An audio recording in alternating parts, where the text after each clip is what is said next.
Ndabahaye amahoro mwese mukunda imico n'akaranga by'Uburundi, izina ryanje ni Feliciano Bankunguka. Ndaje mu kiganiro c'uyu munsi cerekeye ico bita igisaka. Igisaka nasanze abarundi baragikuyeko amayagwa atari make. Reka rero mbanze ndabereke ubwa mbere igisaka. Ico bita igisaka usanga ari ibimera vyagiye hamwe bikarundana hirya no hino, ugasanga utwatsi tuhari ntitungana n'ico bita igisaka. Keza usanga igisaka hiberamwo ibikoko, udukoko duto duto, ugasanga hariyo nk'ibiyabu gutyo. Reka rero ndabereke igisaka hama rero duce tuza twumvirize ico abarundi bavuga ku gisaka. Murakoze.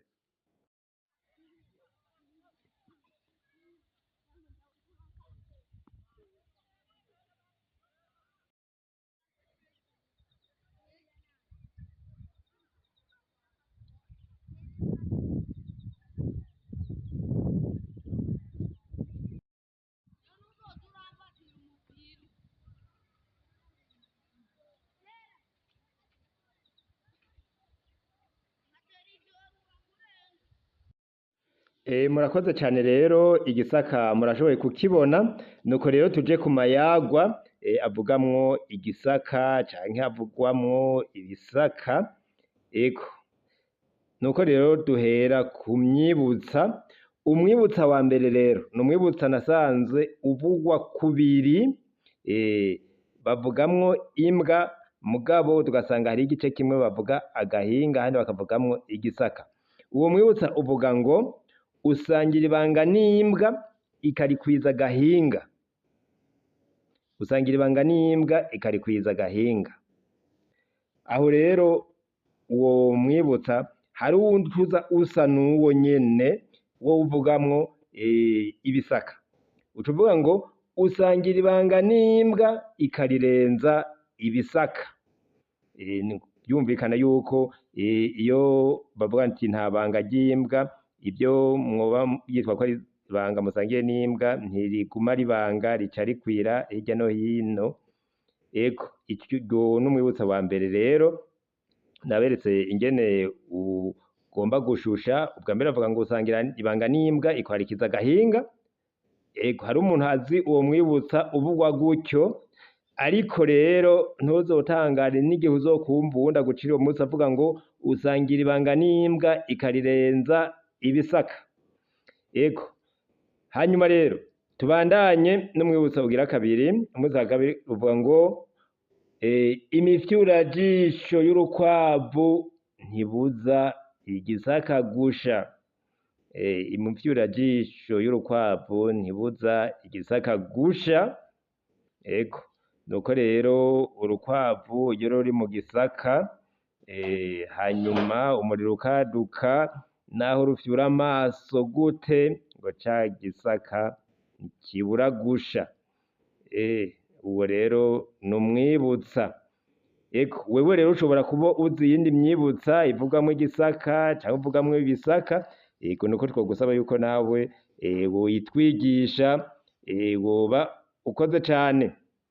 Ego hanyuma rero tuje ku mvugo. Imvugo nazo zivugwamwo igisaka baravuga canke ibisaka, baravuga ngo insimbabisaka. Nk'umuntu afise icuma akavuga ngo ni insimbabisaka. Nk'ipikipiki, waguze ipikipiki ngo ni insimbabisaka, ni ukuvuga kiba ari icuma gikomeye gose gishobora kunyaruka. Iyo umuntu nawe abaye insimbabisaka, ni umuntu aba akomeye, abangutse, ashobora gusimba ahantu hanini ariko aragenda, ukabona yuko ari umuntu afise inguvu, baca bavuga ngo ni insimbabisaka. Ego kuko igisaka kiba ari kirekire uja hejuru, umuntu arashobora kwinanura agasimba. Ni umuntu aba abangutse kandi akomeye, niwe bavuga ngo ni insimbabisaka. Hanyuma rero tugaca dusanga rero n'ahandi mu mayagwa baratoye ahantu bita mu Rusaka. Yego hariya mu ntara ya Mwaro baravuga mu Rusaka. Tugaca tuza rero mu bihugu vya kure, mu gihugu ca Zambia turumva aho bita mu Rusaka.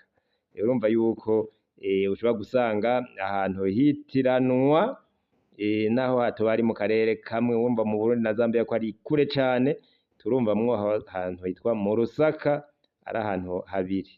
None rero reka tuzobandanye dutohoza imico n'akaranga vy'Uburundi, twigishanya kugira ngo tumenye ubwenge bw'abarundi ingene bwafatira kuri ibi canke biriya kugira ngo bahanurane.